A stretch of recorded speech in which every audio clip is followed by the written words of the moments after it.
से। और यहाँ बाइबल क्या बता रही है उपवास के बारे में, क्या कारण कि हमने उपवास रखा। हाँ पढ़िए भैया। परंतु तूने इसकी सुध नहीं ली। हम सब ने उपवास रखा है परमेश्वर, तूने सुधी नहीं ली, हमारी ओर ताका भी नहीं। वाई क्यों? हाँ आगे नेक्स्ट। हमने दुख उठाया, हमने बहुत दुख उठाया, खाना छोड़ा, परंतु तूने कुछ ध्यान नहीं दिया। कुछ ध्यान नहीं दिया। हमने तो खाना भी छोड़ा, चिकन भी छोड़ दिया, अंडा भी छोड़ दिया, सुनो जो है दही भी छोड़ दिया। दुख उठाया, शरीर में भूख तो लग रही थी लेकिन प्रभु उपवास रखा। लेकिन सुना क्यों नहीं तुमने? Why are you not listening God? आमीन। तुमने क्यों नहीं सुना परमेश्वर? माय प्रेयर, मेरी दुआ क्यों नहीं सुना परमेश्वर? हमने सब कुछ उठाया, उपवास ही रखा, क्यों? हाँ आगे सुनो सुनो।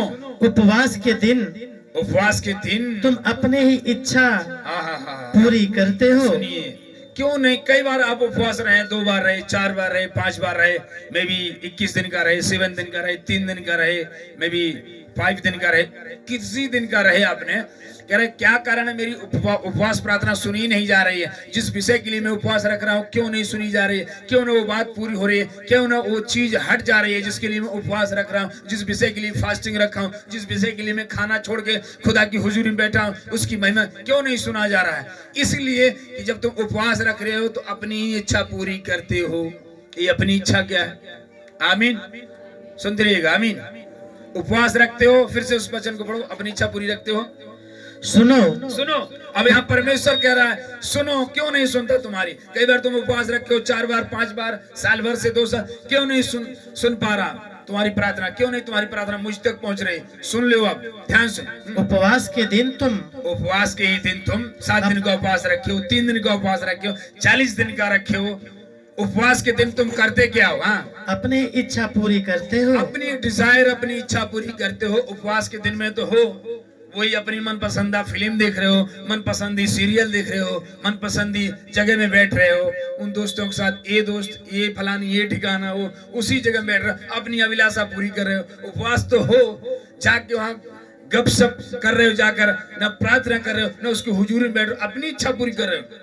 उपवास तो हो, लेकिन खाने की चिंता, शाम को क्या बनेगा, अंडा लाएं कि चिकन लाएं कि दही लाएं, क्या ला दें, अपनी अभिलाषा में उपवास तो हो, लेकिन अभिलाषा के ज्यादा चक्कर में हो। और अपने सेवक से कठिन कामों को कराते हो। और उपवास तो रखे हो लेकिन कठिन काम कर रहे हो, प्रार्थना कर ही नहीं रहे हो। जिस विषय के लिए तुम उपवास तो हो लेकिन उसमें समय नहीं बिता रहे, तुम काम कर रहे हो और करवा भी रहे हो। कठिन काम, बड़े काम, जहां प्रार्थना को समय नहीं मिल रही। उपवास तो हो लेकिन आप काम में जा रहे हो, आप उस काम में जा रहे हो जहां आपको प्रार्थना नहीं करने को मिलेगा, वचन पढ़ने को नहीं मिलेगा, और आप खुदा से बात भी नहीं कर पाओगे जिस विषय के लिए तुम उपवास रखे हो। ये आपको करना है। जब आप उपवास रहते हो, कोशिश करो कि उसकी उपस्थिति से दूर नहीं जाए, उसकी हुजूरी से दूर नहीं जाए। अरे घर का थोड़ा मोड़ा कर सकते हो, कह रहे कठिन काम कर रहे हो, दूर चले जाते हो, दिन भर बीत गया, प्रार्थना किया ना दुआ, उपवास भी ऐसे चली गई। आपने डाइटिंग लिया, उपवास नहीं हुआ, डाइटिंग लिया कि मैं खाना छोड़ दूंगा, थोड़ा पतला हो जाऊंगा और मेरा पेट हल्का हो जाएगा, मेरा वेट हल्का हो जाएगा, इस तरह का हो गया हो, क्योंकि प्रार्थना तो किया नहीं तूने। और तुम कहोगे मैं तो उपवास हूँ। हाँ जी पास्टर जी, मैं तो 21 दिन से उपवास थी, मैं तो 3 दिन से उपवास थी पास्टर जी, 7 दिन से थी, मेरी क्यों प्रार्थना नहीं सुनी जा रही? मेरा बच्चा क्यों नहीं प्रार्थना बदल रहा है? मेरा पति क्यों नहीं बदल रहा है? कारण यही है कि तुम अपनी इच्छाओं को पूरी करते हो। शायद उपवास के दौरान, उपवास में हो, समय प्रभु से नहीं दे पा रहे हो, प्रार्थना नहीं कर पा रहे हो, उसको समय नहीं दे पा रहे हो। उपवास का मतलब धनवास, आप उसका संधि विच्छेद करेंगे हिंदी में, उपधनवास मानेंगे। उप मतलब उसकी उपस्थिति में वास करना, बैठना, वास निवास बनाते हैं, अब निवास पर वहां पर रहने का है। ऐसे उपवास बैठते हो तो उसकी उपस्थिति में बैठने का है। आमीन। अपनी इच्छा नहीं, गॉड की इच्छा पूरी करना। खुदा मैं उपवास में इन दिनों में मेरे जीवन से तेरी क्या इच्छा है, क्या विल है, क्या डिजायर है, खुदावंद मेरे जीवन से होने दे, मैं तेरी हुजूरी में बैठा हूं, मुझसे बात कर। आमीन। और जिस विषय के लिए, जिस लड़के के लिए, जिस पत्नी के लिए, जिस पति के लिए, जिस भाई के लिए, जिस बिजनेस के लिए, जिस कारोबार के लिए प्रार्थना कर रहा हूं, प्रभु बातें तेरे हाथ में जाने पा और उनको बदलने वाला तू है, क्योंकि तेरे वचन में लिखा है, नीति वचन 21 अध्याय में कि राजाओं का मन तेरे हाथ में है, पति का मन तेरे हाथ में है, मेरे बेटे का मन तेरे हाथ में है, मेरे बहू का मन तेरे हाथ में है।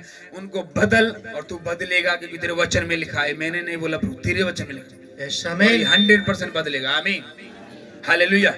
हाँ, थोड़ा नेक्स्ट सुनो, सुनो। तुम्हारे उपवास का फल यह होता है कि तुम्हारा उपवास का फल ये होता है। फल भी बता रहा है। एक तो अभिलाषा थी, प्रार्थना नहीं सुन रही। तुम कह रहे मेरी प्रार्थना क्यों नहीं सुन रहा? ओ गॉड, मेरी प्रार्थना क्यों नहीं सुन रहा मेरे परमेश्वर? हाँ, हमारी प्रार्थना नहीं सुनल जाता। कैसे हो 3 बार उपवास रख ली, 10 बार रख ली, कहा प्रार्थना नहीं सुने, कहा हाँ बदलत नहीं हटे। आमीन। सुनिए यहाँ पर। हाँ, तुम आपस में लड़ते और झगड़ते और उपवास के दिन तो ज्यादा बहसबाजियां कर लेते हो, क्योंकि शैतान उसी दिन आपको डिस्टर्ब करेगा। किसी से बात विवाद कर रहे हो, किसी से बहस कर रहे हो, छगड़ी के चक्कर में, बकरी के चक्कर में, खाद के चक्कर में, खाने के चक्कर में, पानी के चक्कर में, किसी को पैसे के लेन देन के चक्कर। उस दिन आपको अवॉइड करना है हर चीज को जो आपके बीच में रुकावट आती है, अवॉइड करना, दूर करना।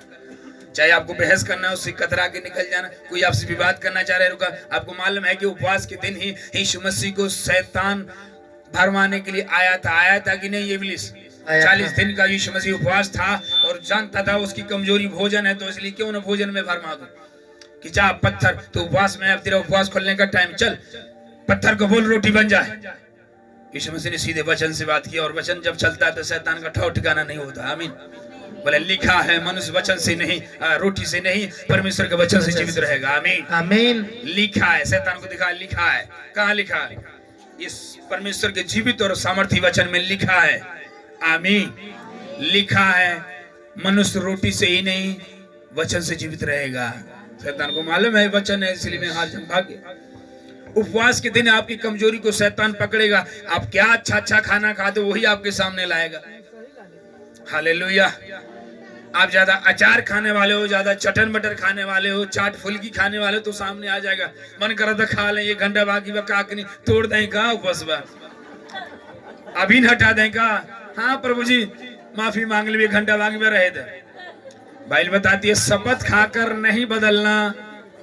आपने ठाना 5 बजे तक तो 5 बजे तक रहना है, 4 बजे तक तो 4 बजे तक रहना है। इवेन कोई बीमार है, कोई दवा है, कोई बुढ़ा है, वो 1 बजे तक तो 1 बजे तक शपथ खाकर नहीं बदलना। आमीन। क्योंकि शैतान मालूम है कि इसकी कमजोरी अब भूख रहा है, तो इसलिए खाना है। इसीलिए सामने एक पेड़ यीशु मसीह के सामने आया था, उसको श्राप दे दिया था। तेरे पास फल नहीं है, मेरे खाने के लिए श्राप दे दिया।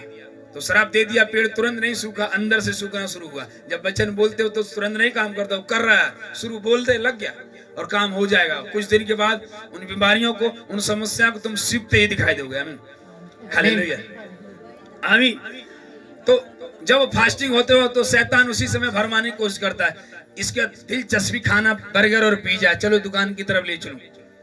पिज्जा बर्गर की दुकान है, 2 बजे 12 बजे के बाद लग जाती है। फास्ट फूड, स्ट्रीट जो फूड है, रोड वाला खाना, जाएंगे खाएगा और भरमा दूंगा। मोमो पसंद, मोमो खिला, कुछ भी खिला सकता है शैतान।